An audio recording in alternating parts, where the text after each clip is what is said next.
This podcast, Strange, Rare, and Peculiar, is for kind of those in the know about homeopathy, deepening your knowledge, bringing you more information about what you need to know and maybe what you can leave aside about homeopathy. Homeo what? Homeo what?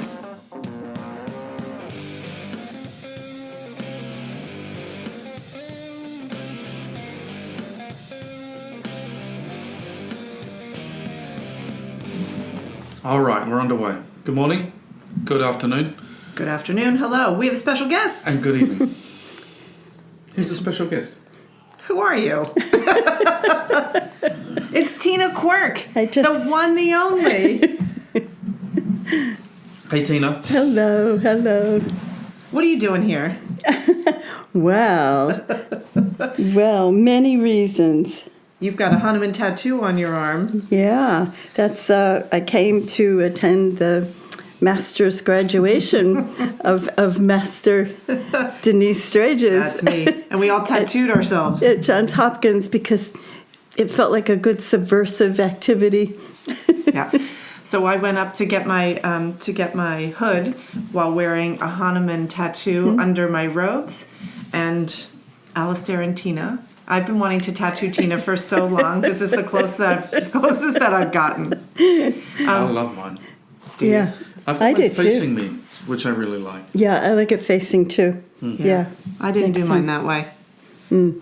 Well, so it's, aside from the fact that it's always nice to hang out with Tina, we don't get to hang out with you like we used to because you're living 9 months of the year in Tanzania. Yes. Oh my gosh. Before we get into, talking old times, would you just give a little overview of what got you to Tanzania and what you're doing there for people who might not know about the project? Okay, so I'm volunteering with Homeopathy for Health in Africa, and that's a project that Camilla and Jeremy Scher set up about 12 years ago, first to treat patients with HIV/AIDS, but very quickly word spread, and we are really now a general practice with all ages, all kinds of diagnoses, and no diagnoses a lot of times. And we've got a center in a small market town in Tanzania, and we've got about 15 outreaches that we do, which could range from Thailand to a pavilion at a hospital to a school or somebody's veranda that we just see, in a village someplace. And it's wonderful. It's for me, it's really given me a daily purposeful life. And hour to hour, you feel like you're living a purposeful life. That's pretty awesome. I mean, it's great. Purposeful enough that you've been 9 months a year for 3 years? Yeah, 4 years now. 4 years. Yeah. Jeez Louise. I'm taking it hard, even though I love the work that you're doing. I'm used to having you around a lot of the time. So before we get into some of the details of what goes on in Africa, we thought it might be fun to talk about sort of some of the early days. And even before Alastair came to America, Tina and I were working together for the school that preceded what is now Academy of Homeopathy Education. So I started teaching there. That school started in America in 2010. And I started teaching there during the first year. And then I think you came along. I think I got you involved in it around 2012. Does that sound about right? Probably about that, yeah. And then in 2013, I took over directing the program, which is when I said to Tina, and now you're never getting up from this chair because we've got so much to do. We are tied together. Oh, my goodness. Yeah. So we were reminiscing a little bit about some of the places where we taught. So, one of the things about online education is that you get to be in your own habitat, right? So now everybody gets up in the morning and they have their tea with whatever kind of, milk product they put in it, or their coffee, or whatever it is that they're having in the comfort of their own home, which is really different than having everybody in, a space together. And a lot of homeopathy schools, and I think people don't realize that a lot of homeopathy schools don't have a home. And so we were sort of like traveling We were year to year. Yeah. Yeah, and trying to find a place that's affordable. Oh my gosh. And And that had heat at the weekend. Oh, right. well, that's what I was aircon at the thinking. weekend. Yeah, that was the shock. That nice new building we were in, and we were there for weekends. No heat, no air conditioning. Right. We sweated. Oh my goodness. Oh my God. So going back in the day, like, for those who have discovered homeopathy education through AHE now, we teach full-time, we've got part-time, like there's always something happening, but it wasn't like that. It was people traveled in 1 weekend a month, 10 months of the year. And that meant that the people who were behind the scenes had to find a place for these students to come 1 weekend a month, 10 months out of the year. And we've been in some pretty hilarious places. Tina, what's the funniest place that we've ever taught? You were talking about it this morning, and I had forgotten, actually. The opera school. The opera school. I don't think I've heard this story. You probably I haven't. think we were there for maybe 2 years. We were there for a But while. yeah, so we were in the practice. Each class was in the practice room, but there were always people there vocalizing. So while we're teaching, they're vocalizing next door. Oh my God! And as you said, we didn't have desks. Nope. We had music stands and a piano. I remember the piano there that we put things on. Wait, that was really serious? quite, No, yeah. seriously, we literally taught in this opera center. Yeah, and on it the was west side of New So York. you can always tell, as we've talked about this before, you can always tell a homeopathic student in the street because there's a pashmina and a wheelie bag. and a wheelie bag, but also a chair. Right there, my you bring your own A chair. fold-up chair. It was really What do you something. call that? Some sort of patio chair or something? Goodness. Actually, just if we could go back for Hilarious. 1 second. The first time I taught at this one school in London, I had taught at the hospital, the Royal London Homeopathic Hospital, and that's pretty obvious to get to. Great Ormond Street, you go, everybody knows where it is. That's Then this one time I had to get into, what's the university in the? Regent's College. And so I get off the tube by Sherlock Holmes, right? And it was the first time I had ever been there, and I Baker Street. Oh, Baker Street, right? Thank you. by Sherlock Holmes Street. So I come out, and this is before, the lady in the phone with the map and everything. Right. So I come out of the tube, and I don't know which direction I have to go, and I see these 3 women walking down Baker Street with their wheelie bags and their pashmina and their sensible shoes, and I said, they've got to be homeopaths. Let me follow. I followed them. They took me exactly to where I needed to be. That's good. And did you have sensible shoes on? No, of course not. No, you were. I didn't have a All wheelie about bag. Whatever. But I know my people. Yeah. Anyway, so when we taught at the Opera Center, we would come in and we'd have to find whatever rooms were available. And the coup, if you really scored, you got to teach in the boardroom. The boardroom, which was actually very nice. That was nice. But you were so excited teaching there that you were dancing on the table, literally I did on do the that table. Wait, Tina brought that up this morning. I don't remember the context. I don't remember it either, but you Platinum were or definitely on Alastair? the. It could have been. I think it might have been Plumbum. Okay, so there Okay. was. I know. It's like, how do you make this connection? I they need used to do outrageous things to stay alive. Yeah. At one point I figured out some connection between the fall of the Roman Empire and the Rocky Horror Picture Show. Yeah, yes and yes. Yeah. Yeah. Those two things are, and so I'm pretty sure that this point Tina is referencing could have been my Frankenfurter moment. It could have been. I don't even. And there were windows in that room so you could see from the outside. So we could observe you on the table. I was busted. Nobody fell asleep in the class. Well, no, that was it. The thing in the boardroom, it was so comfy that you could fall asleep there. Not to mention when you practically set it on fire.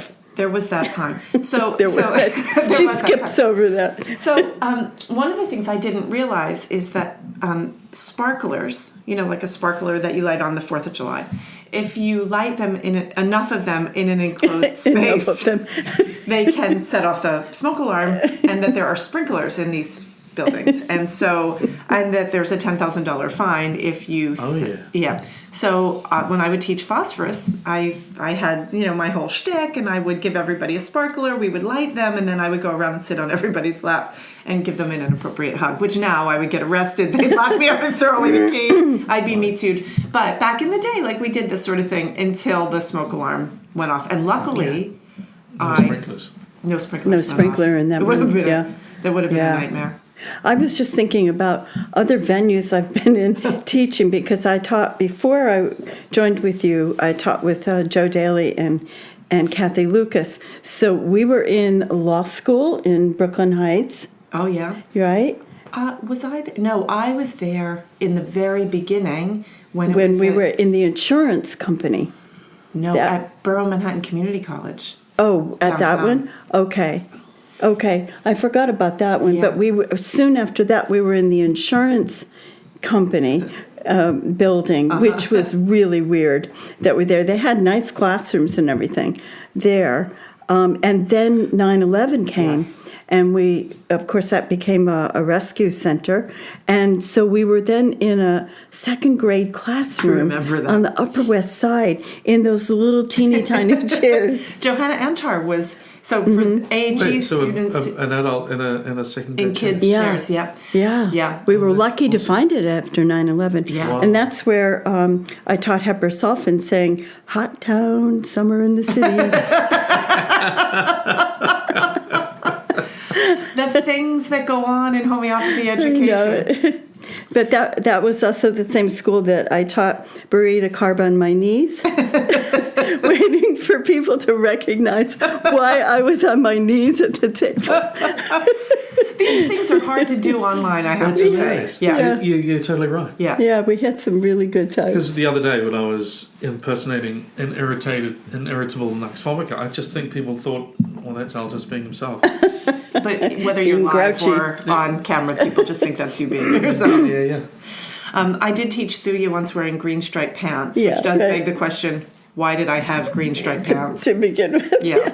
You did have green striped pants? I did. Mm-hmm. They sort of looked watermelonish, and I don't have them anymore, but I did teach in them once, which I thought was fun. But homeopathy education has changed so much over the years, hasn't it? Mm-hmm. I mean, we were talking yesterday about teaching in Africa. Yeah.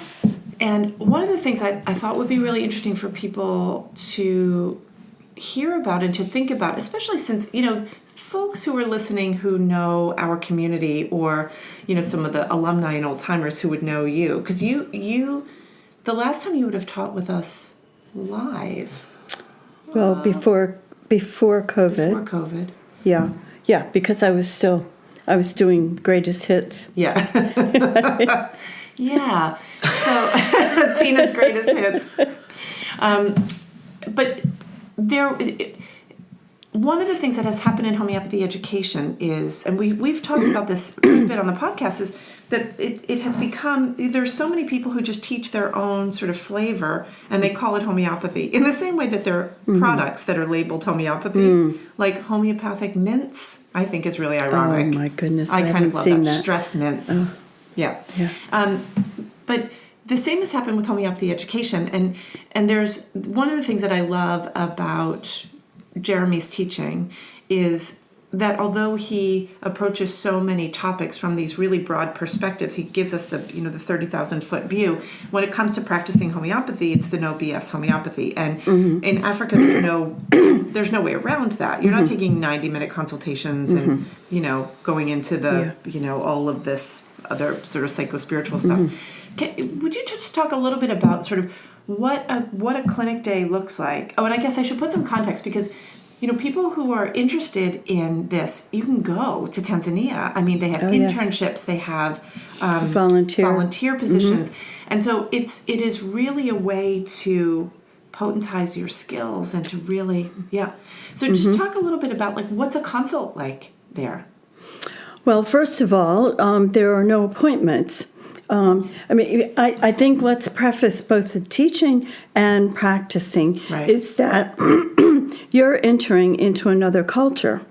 we're not there to impose on the culture our ideas or our ways. We're there to understand where they're coming from and then to work within that. So one of the first things is that at just about any place, people just come, they sit in the order that they came, and they line up. And maybe they'll sit for half a day waiting for you to see them.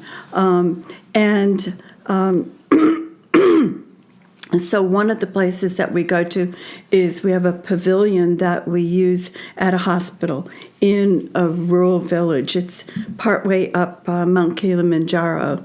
And, a patient, there'll be mostly women come to this one. We've had a lot of HIV/AIDS patients come, and Jeremy has known them for 10 years now, because it's 10 or 12 years we've been going there. And they'll bring their kids. And there are some men who come. And they come with such a wide variety of symptoms. A lot of people have back symptoms. They call it waist pain. But they've been working it took me a while to figure out what waist pain was, but it's really lower back pain because they've been working in the fields for so long. They have hypertension. Some of them have diabetes. Some have something that we can't put any name to, but they'll tell us their symptoms right away. And it's mostly physical symptoms, almost always physical symptoms that they give us. And they're very good at spotting the unusual within them, for most of them. And then you sit there and you think, oh, these are common symptoms. What am I going to give this person? Right. Well, and we repertorize every case, but even with that, you're ended up with, 100 remedies. How do I choose? And that's when you keep looking for that characteristic that's going to help you. Your aphorism 153 moment. Yeah. And you pray for that. You pray for that, really. And maybe you need a 153 tattoo. That's a good idea. And usually that will come in recounting a dream, because they very much like their dream life. They remember their dream life for the most part, and it's a part of their whole being. Yeah. And that can be very helpful. Or then you just ask, how are things at home? How do you get along with people at home? And up will come a bit of jealousy, or a bit of grief, or a bit of I'm not respected by my son-in-law and daughter, and you'll just get a hint. And you say, "Thank God." Well, indignation. Or I want to underscore this, because for students who are listening, when because so many people come to study with us after they've studied in the psychobabble realm of homeopathy, it's really hard because they enter in through this psychological story, and they want to give a remedy for the narrative as opposed to what's happening. This is when we talk about the aphorism 211 idea. So what Tina is talking about is, you've got all these physical symptoms, and then that mental symptom or that mental emotional state or that dream is what cuts through. That's what helps you to make the final decision. That's when Hahnemann says it's like the thing that allows you to find the remedy. It's not start there and psychoanalyze someone, right? It's like the thing that cuts to the chase. And it's also not personality. No.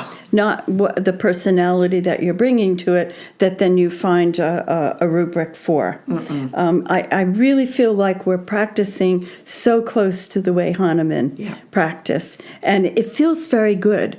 It feels very clear, somewhat simplified. I mean, there are a lot of challenges, certainly. Sure. But simplified. And you know where you are in the picture. And I think that's so important to know. I know why I gave this remedy. Because there's this, and this helped to clarify it. And not so much of the fog. Right. And what's good about going there and practicing there for the period of time, especially if you go as a volunteer and have 90 days to go out and practice, is that you bring that back with you. You bring that way of reading and understanding. And it's so much easier after years of practicing, in the U.S., going through the narrative and trying to figure out how much of the narrative do I consider, and people not being real clear about their physical symptoms. Now, even after the first time I was there, I came back and I thought, I see the path. Yeah. I see the path through this now. It's funny because, that's what we try to teach in our program, and it's really difficult in America. I mean, I think, and the clients are different. When you were talking about the dreams and how that's a part of people's culture, it made me think of my grandmother. So, she's a Sicilian woman born in 1901. Her dream book was with her Bible, Yeah. And she would go through and she'd play the lottery based on her dreams. I think it's a little different, but yeah. Yeah. But people are really conscious, and they know what their body feels like. Yeah, you're laughing, Al. What do you... Well, I'm laughing because that's a funny story.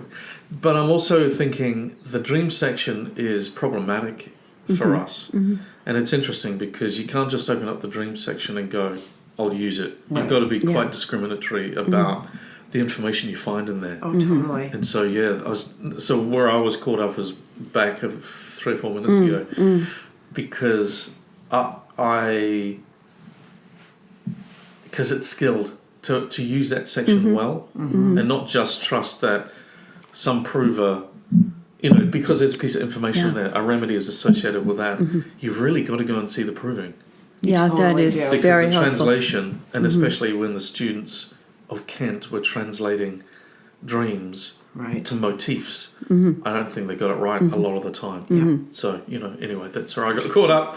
Yeah. We had this interesting case, a couple of months ago, maybe it's about 6 months ago now in clinic, and it was a person who had flying dreams. I was taking the case, and I asked her, do you fly high or do you hover? And then she said, no, I fly really high, and then I'm flying, and I lose my confidence, and I forget, and then I fall down. And so it was interesting. The remedy that we gave is not in the dreams of flying rubric, but we used Jeremy's Q-Rep, and it's in high-low, because this was not about a dream of flying. It was, I'm high, I go low, and it's about confidence. And it was such a good teaching experience, right?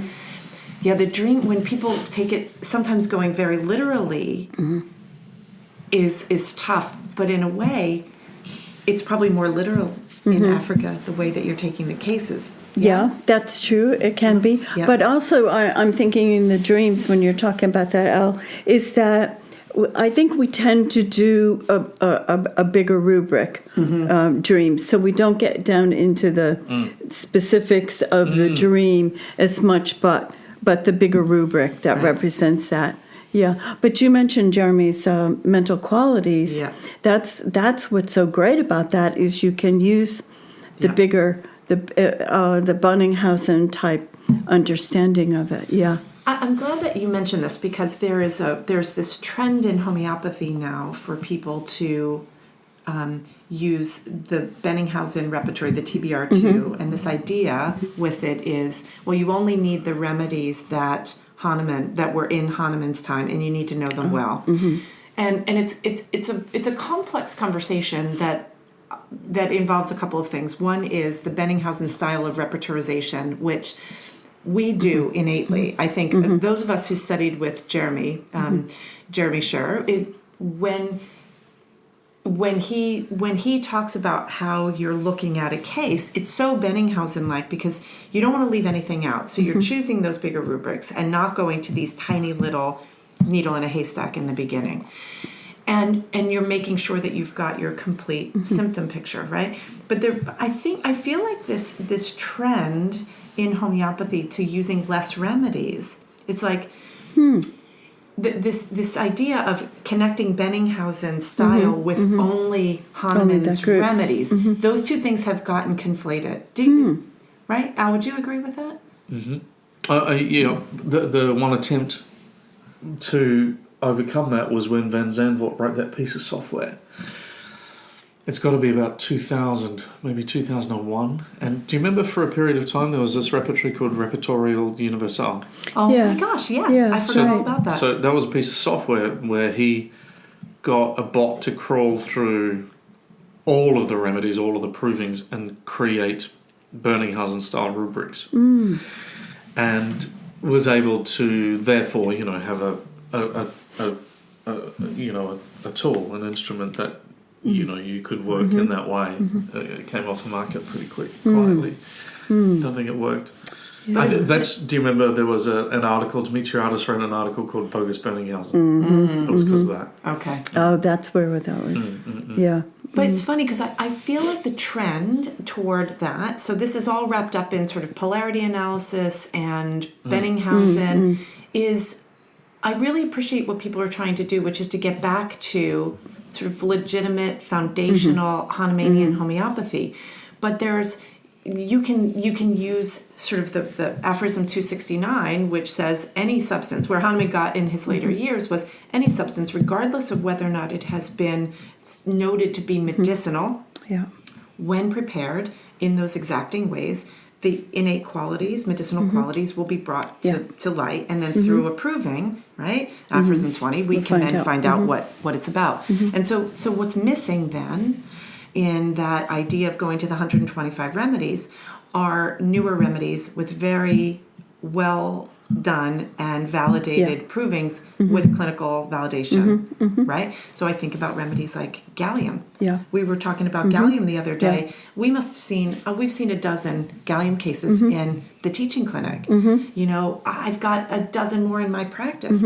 That remedy, I mean, just look where it lives on the periodic table, So we could be missing out. Yeah. And I feel like, when we talked about this recently, when Lippi talks about how without APIS you would zigzag through whatever remedies so you get there. Yeah. I had been trying to zigzag clients along to get to what gallium finally took care of for years. And so sometimes you just need those remedies.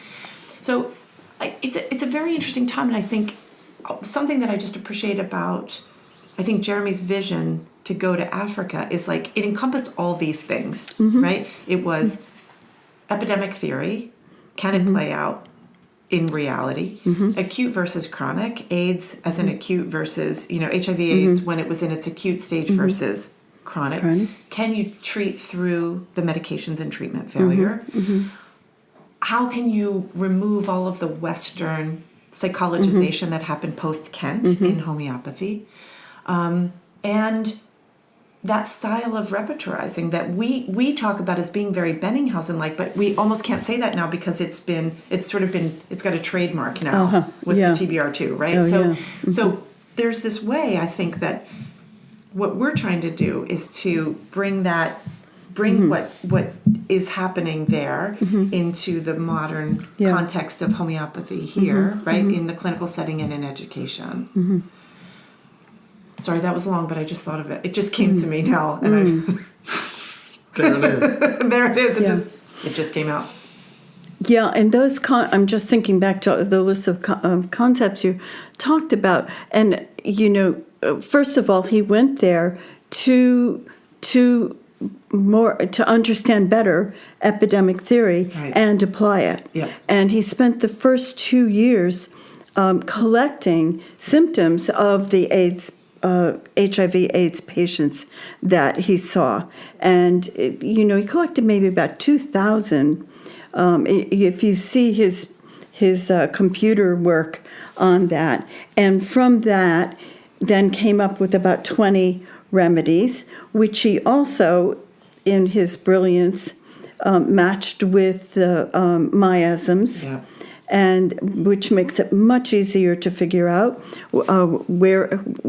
which remedies to give according to if you can see the miasm of the patient's symptoms, and then he tested them out, and that's just the way Hahnemann describes paragraph 100 and to 102, and that's he used that method.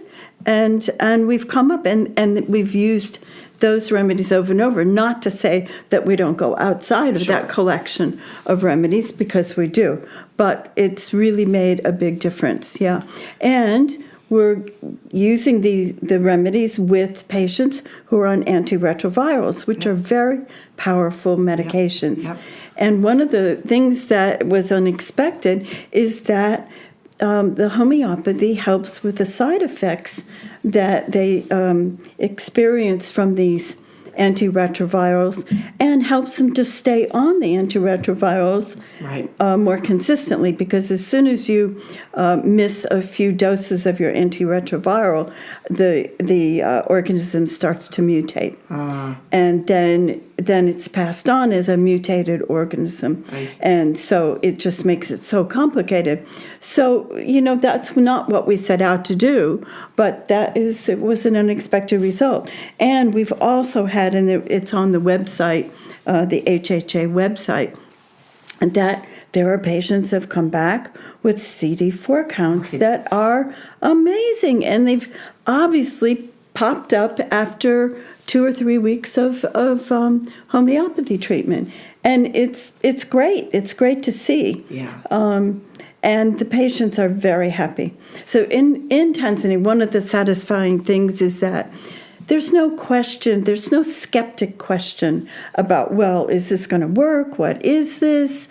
Why not use an antibiotic? And of course, all patients have that option. Yeah. And accessibility. Well, not quite the accessibility that we have here, because there's payment, but they have that option. We're not advocating us over conventional, and certainly not in HIV/AIDS, because about 99% of the patients that we see with AIDS are already on antiretrovirals. We see homeopathy working tremendously.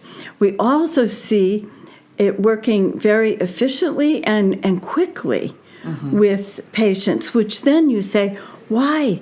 Why is this population different than in the U.S.? Do you think it's about all the suppression, medical suppression? Some of it may be that. These are the kind of people that are out working in the field with a CD4 count of 6. My gosh. Yeah, where here in the West they'd be on a deathbed. Right. So there is an inner vitality that because that's how homeopathy works, right? That's how our prognosis is what's the inner vitality that homeopathy can work with. Yeah. So that's a very interesting part of it. Back in summer of 2011, it was early in the project, and I was at your apartment a couple times a week. We were going through the first cases. Yeah. Oh, right. Do you remember that? Right. We were trying to get outcomes. Yeah. Mm-hmm. And that was also in the early times of gathering Jenna's information. Yeah. And deciphering Jeremy's handwriting. Yeah. And that brings up the whole issue of research, which it's a challenge to do research any place, right? But try doing it, on somebody's veranda with patients who have 5 different names, and you never can tell which name they're using, coming back, and don't know their birthday. And so much less trying to keep data on how they're feeling, and we've had challenges of trying to use a visual analog scale, and it's just a cultural difference of how do you rate 1 to 10 on how I feel. It doesn't compute. Yeah. And so you learn so many things by being in a different culture. Yeah. I really love that. Yeah.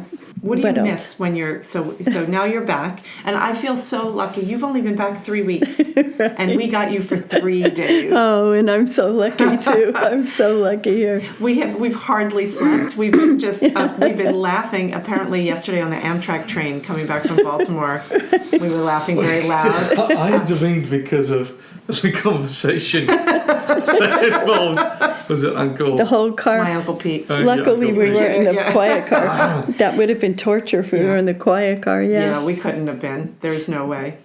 But, it sort of brings me... You might want to keep that one down, guys. Right. I kind of want to say that, while we're talking about the project, is that I mentioned to you earlier, I see that working in Tanzania, and I'm sure people find this in other underdeveloped countries, that it tests both homeopathy and it tests the practitioner. Right. So what I mean by testing homeopathy is we have access to diagnoses that I've only read about, my whole health education life. And we should say Tina's a nurse practitioner, and so I've worked in the medical profession before becoming a homeopath. For many, many years. Yeah. A neuroblastoma of the eye that had grown out of the eye socket. That was a few years ago. Amazing. Yeah. Is homeopathy going to help that? Yeah. This girl that she was a teenager, and we were called to see her by someone who knows us there very well, and 2 or 3 of us went together. And besides being the shock of seeing this kind of thing, it was like growing out of the eye socket, very large. And this girl was in such distress and pain. And how much is homeopathy going to do for that? Well, if you start off saying it's not going to help at all, then why bother? Right. And so you do your best to try to find a remedy, and then you see what's going to happen. Mm-hmm. And for a while, it seemed to help the pain a bit, but it didn't stop the progress. Yeah. There was no way to stop the progress on that. I think sometimes when things are so far gone, it's hard to turn something around, isn't it? Yeah, when it's a solid a mass. Yeah, because you've got energy and matter. And this is something that we think about a lot. Is just homeopathy as working with the energetic principles. But there are actual, there are changes in the matter in the body. And this is where the different types of homeopathy come in. You think about somebody like Compton Burnett, who was working with, small totalities, working with tinctures, trying to turn things around. And then you've got the, when you can still move the energetic disease. That's right. Right, that sweet spot before there's frank pathology. And I have much more respect for Compton Burnett than I've ever had in the past, because I never wanted to leave that energetic part and move to that. Because here in the U.S., you don't see, for the most part, you don't see that progression of disease, whereas in Africa you definitely do, and in Tanzania you do. And so that brings us to accountability, because I think what you've just said is really important, because in the U.S., I think you've hit on something, or in Western countries where people are, utilizing the medical system very handily, there's less accountability, right? But if you are... What do you mean by that? Well, it's really easy for people to just sort of give a psychological, remedy and not think about what the consequences are, because somebody's just going to go to the doctor anyway, or you're not seeing the real pathology. And we talk about this, how, years ago, our practices were populated with middle-aged women with existential angst and kids with ear infections. Now it's people with severe autoimmune disease, kids who are coming in, 3 years old with Crohn's disease. You can't monkey around. That's right. Right? And so homeopathy education, it's like you also can't just podcast it and start prescribing for people with severe medical issues without really understanding the accountability. Definitely. Because now we're actually seeing in the United States, maybe not, what you're talking about, a neuroblastoma, but like we are seeing people with really serious issues, and they're coming, we're seeing them turn up at our clinic after they have been treated by people who have not actually studied homeopathy, and they're giving dozens and dozens and dozens of remedies. And not just homeopathy, but anatomy and physiology and pathology and disease. Yeah. Because, one of the things that Jeremy gives, we've all who have studied with him know, there's a breakdown of when it's an initial case, for instance, with a cancer, when it's initial and can be treated with, a constitutional remedy, and then what's the progress, and where do you have to, close in on your totality, and then give a more direct remedy for the pathology. Exactly. And then when they're in the end stage, then like when you're starting with your end of life work, then opening back up to more of a constitutional or a bigger totality remedy. You need to understand that, pathology-wise. I mean, it's so important, this idea, this is where Facebook homeopathy has really led people astray. This idea that you just need to match the symptoms. It's for an acute, a bee sting, something like this. But when you get into the complexities of what's happening, totality is fungible, and and the material changes to the body they need to be recognized. Yeah. So it's a really different, really different approach. I remember doing Dynamis. So for those who don't know, Dynamis is Jeremy Scher's postgraduate program, and he's not teaching one right now, is he? Yes, he's just finished up with finished in Ireland. Yeah. Yeah, and I don't remember now. Okay. But it's where he's going next, but he's still doing. Oh, good. Well, especially now that COVID allows the travel. Yeah, it was on Zoom for a while. Yeah. So my program was 2004 to 2007, and actually it was during our Dynamis time that he was making his first trips to Tanzania. Yes, right. But one of the things that I just still remember was the first topic that he taught was totality. Yeah. It's the most important concept. So important. Yeah. And when you sit down and do a case, that's the first question you ask is, what am I looking at what here? Needs to be cured? What's the totality? Yeah. We spend more time in the upfront consideration of what needs to be cured in a case than during anything else. The repertory you can learn how to do. It's a tool, Differentiation, you have to study your materia medica, but learning what needs to be cured is one of the most critical elements. Yeah. Wow. What year was your Dynamis out? 90. You were plutonium? Yeah, 93, plutonium. Yeah. Tina just asked, were you plutonium? So Dynamis students and grads are known by their proving. I remember we talked about plutonium one time we were teaching. That was a fun one, And apparently, so one of our graduates was in Dynamis, Ireland, and she texted us a couple of weeks ago. She saw a video of Al during the plutonium. Oh, the plutonium proving. Yeah, some of the videos from the plutonium proving, and she really got a kick out of that. With extremely long, receding hair. Receding hairline and long hair. It's quite a look. Good. Not a good one. I was in Florida visiting my dad a couple weeks ago, and I was walking on the Broad Walk and took a picture of a guy who had a similar hairdo to Al. He had lots of French plaits, and really? It was really quite striking. I sent it to Al. He didn't find it to be so funny.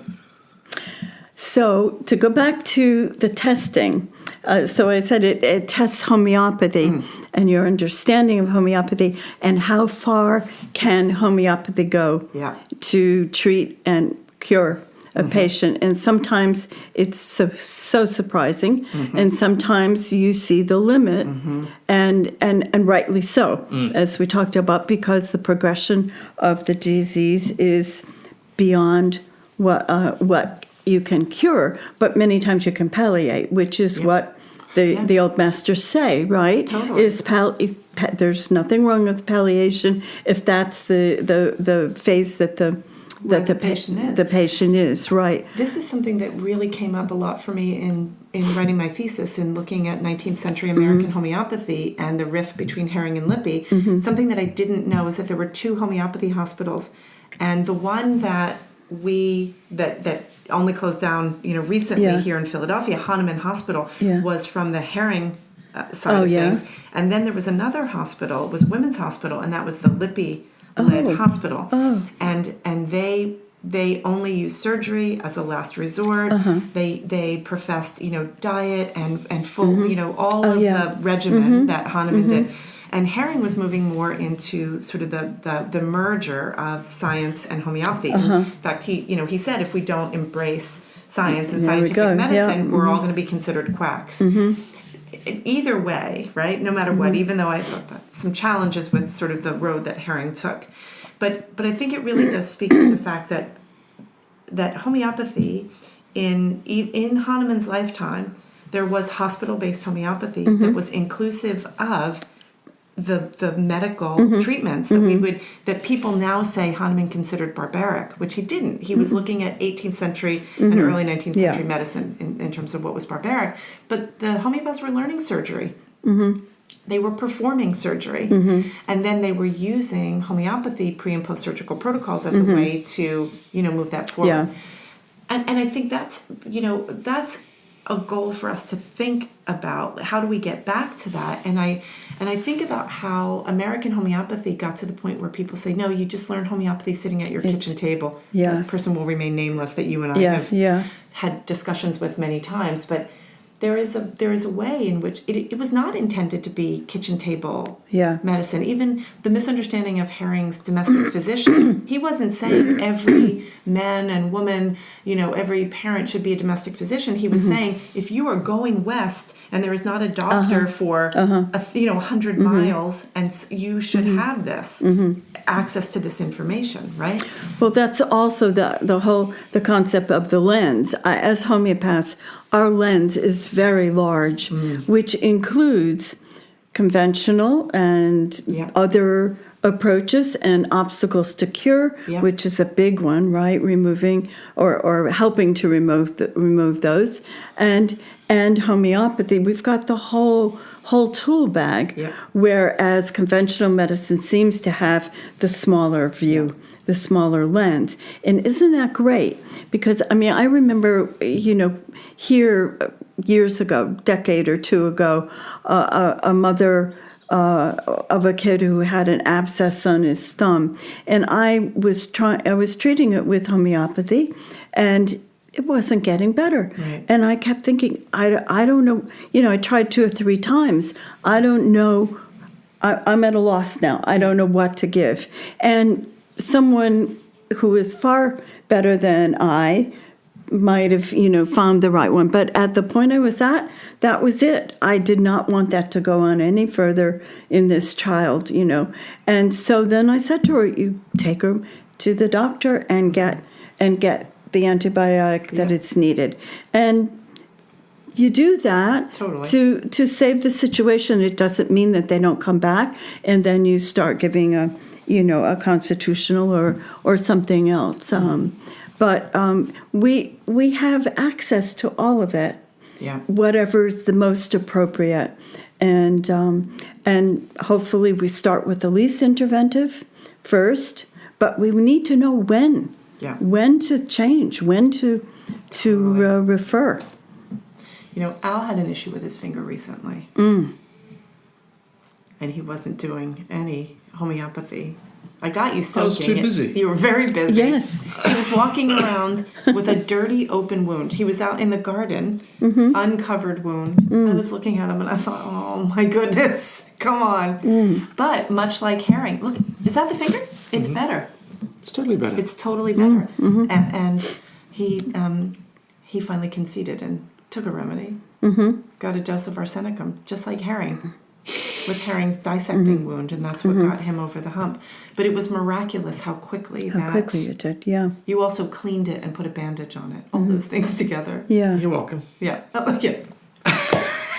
So when I was representing NCH at the Integrative Consortium, the Consortium for Integrative Healthcare. I'm forgetting what the acronym is. Yeah. Anyway, we all participated in responding to, it was the Department of Health, I think it was, the U.S. Department of Health, HHS, about pain treatment, because it was in the real peak of the opioid misuse and addiction, and it was we contributed a protocol of starting with the non-heavy intervention methods and what they were and how to work up to when you might have to use a stronger one. And we were advocating for that. It's interesting that that's seen as a new concept. I mean, isn't that what you normally do in your mind anyway for things? Right. Yeah. But a lot of times I think people, they're busy. They know, they're like, just skip over. Give me the big guns and I'm going to get it over with. That's what happens, yeah. And you find that a bit different in Tanzania. People are very patient. It's a patient way of life. Right. Because they don't have access to, they're used to waiting for half a year for something to happen. It's a very different mindset there. So one of the things I have mentioned to you, too, is working in Tanzania is that it really tests the practitioner. Right. And very much you're in a different culture. I mentioned that you don't have, the culture doesn't have the safety nets that we have in our, like Medicare and Medicaid and food packages and WIC and all that kind of stuff. So it can be very heartrending, first of all, because we're used to saying, okay, well, let's take care of it. Let's make sure they get, the food stamps and that kind of thing. Not there. It's not there. And so as part of our mission for Homeopathy for Health in Africa is removing obstacles to cure. Because how can they get better if they don't have enough food? So we do supplement. We've started, Rebecca Stirrup, who is from New Zealand, had a brilliant idea that we use as a fundraiser and also as a part of our mission, this uji porridge, which is a high-protein porridge, along with honey, the local honey. And we give that out, and that is filling and also gives more protein. That's a great idea. Yeah, it worked out. And it's you can contribute to this on the website. But it really challenges you as a homeopath because you know that there are still those obstacles to cure. A leaky roof. We actually helped out a guy who was paralyzed about 5 years ago. He's living in a village. A tree fell on him. That he was working. He's like 30 years old. Confined to bed. Taken care of by a mentally challenged younger brother. Oh my goodness! Parents we don't know about, and in a hut with a thatched roof, and leaking. When it rained, it leaked on his bed. It's like, what are you going to do? What good? Right. I mean, it is good to treat him, and we've gotten a little bit of response thanks to Alicia, one of our Tanzanian homeopaths. She's been very diligent with him, and he's beginning to get a little bit of feeling back, which is amazing. We're just all amazed with that. But he's being leaked on every time the it rains. So we used some of the money that we're getting in donations to repair the roof. You had to. Right. I mean, that's healthcare in its broadest sense. That's right. Yeah, wow. And it's removing obstacles to cure. Sure. And we see that a lot. But you can't remove everybody's obstacles to cure, and you can't take care of everybody. Right. And that's a really tough thing to face. So having more volunteers come is a way to get more care, right? So as we're wrapping up, do you want to just talk about what the opportunities are for people to go and spend time and learn there? Yeah. So there are two main ways. One is actually coming up soon in August. Twice a year, we do what we call internships. And those are 2-week stints that you come. You don't directly prescribe for patients, but you're in with Jeremy and Camilla and and sometimes me. Rebecca is there. She's a long-time contributor to the project. And you go out to all the outreaches. It's a very busy time. We also tried to fit in going to Maasai Land, which is quite a wonderful experience, very rural, and a very different culture. And there's some days of lectures and a lot of discussion, and it's a real learning program, an intense learning program. So what are the qualifications for someone who would attend to do that? Yeah. Mostly that you're a practitioner. You've been through homeopathy school, you're a practitioner. However, we have had at times a visitor come as well. You know, one of our students went after her second year with us. Third year? I can't remember. I think third year. Student. Third year. There, you can always learn, and they don't stand on principle too much. So it's a fabulous experience. In 2 weeks, it changes your life to be there and to experience it. And you've got the comfort of having other people around to share that with.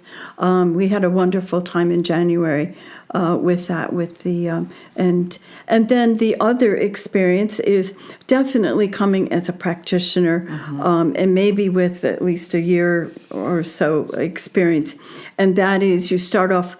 It's a 90-day volunteer experience, and you're living in our volunteer house. We have our own.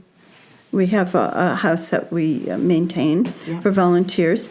And you spend the first couple of weeks going around with us, whoever it is, whether it's... And you always have the interpreter, one of the Tanzanian homeopaths as an interpreter. And then when you're ready, after a couple of weeks, you can go to an outreach and start doing some prescribing. And it's, again, a wonderful, wonderful experience. So how should people get, if people are interested and want to get more information, should they reach out directly to HAA? Should they go to the website? Let me think. It's usually, I'm trying to think of how they get in touch. I think we should post this maybe. Okay, we'll put because it in the show notes. Go to the website, which is www.homeopathyforhealthinafrica, all one, .org, and probably the reference will be on there. But it's through Liz in the UK, Liz Norman. Liz Norman, who manages things, and then Marina Braun in the US is also organizing all the work beforehand of getting volunteers set up. It's better as a volunteer for the 90-day stint that you come with someone. To be there alone is a lonely experience.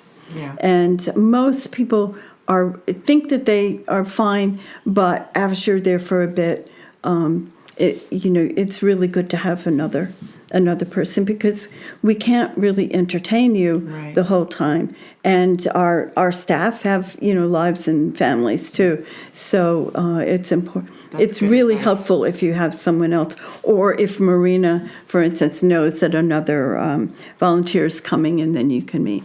So it's a fabulous experience. Wow. It keeps me coming back year to year.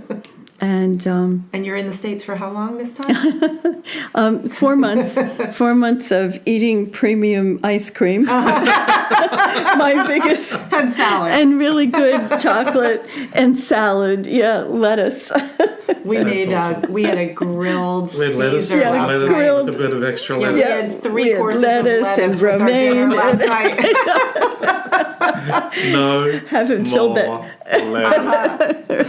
We want you to get to that point. Right. Then Enough. you go back. Enough. Then I've you had go enough. back. This was so much fun. Yeah. It's like old times. It is. It's great. As we're finishing up, so when we were working on getting AHE together, I mean, it's, to look at it now and people say, oh, AHE, it's such a big school or whatever. It is, first of all, it is so not. We just have a small team that does a lot of jobs, but it's always been that way.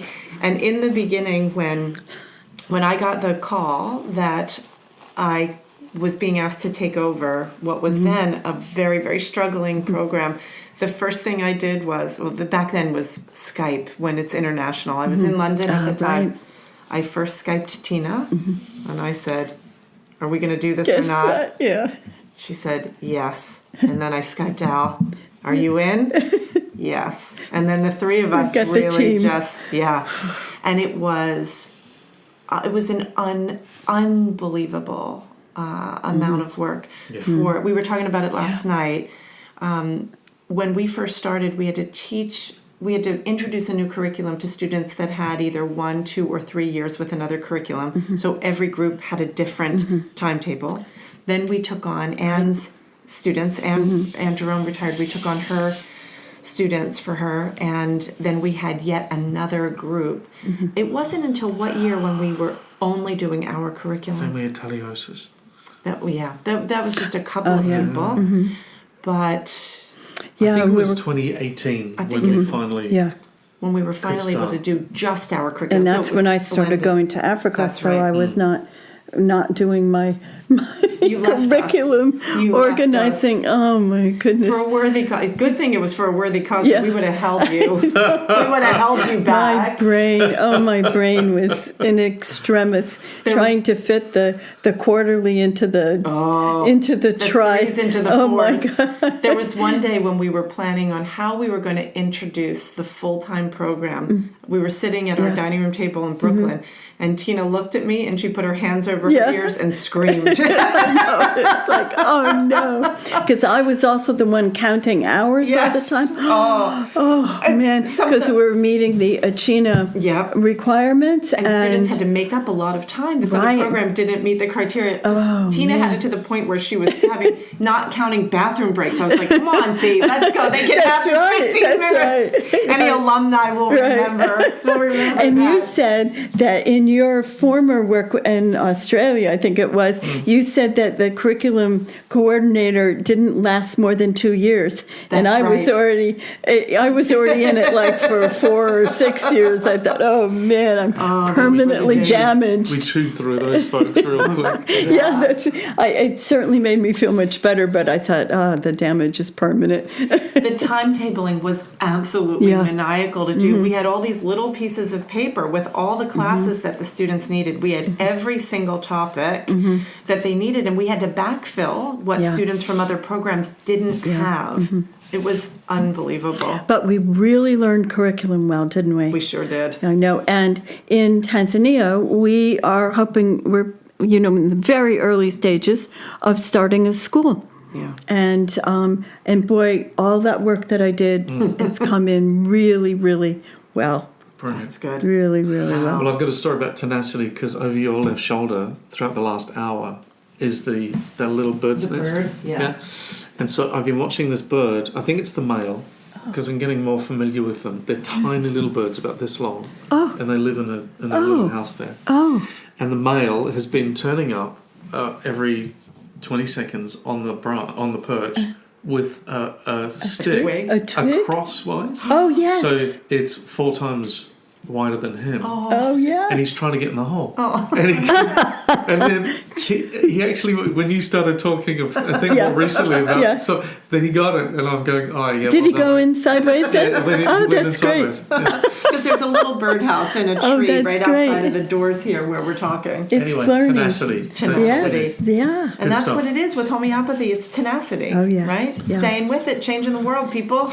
Go to Tenacity School. Go to Tenacity School. And I think now it's time for breakfast. Yippee-yay. Let's do it. All right. Sounds Thanks for listening, everybody. Yeah, thank Thanks, you. Tina. And come see us in Tanzania. Yes. AHE is changing the face of homeopathy education by raising the bar through rigorous academics and unparalleled clinical training delivered live through the soulful use of cutting-edge technology.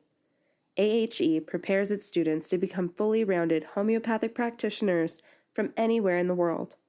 Apply today and ask about the early enrollment discount at ahe.online.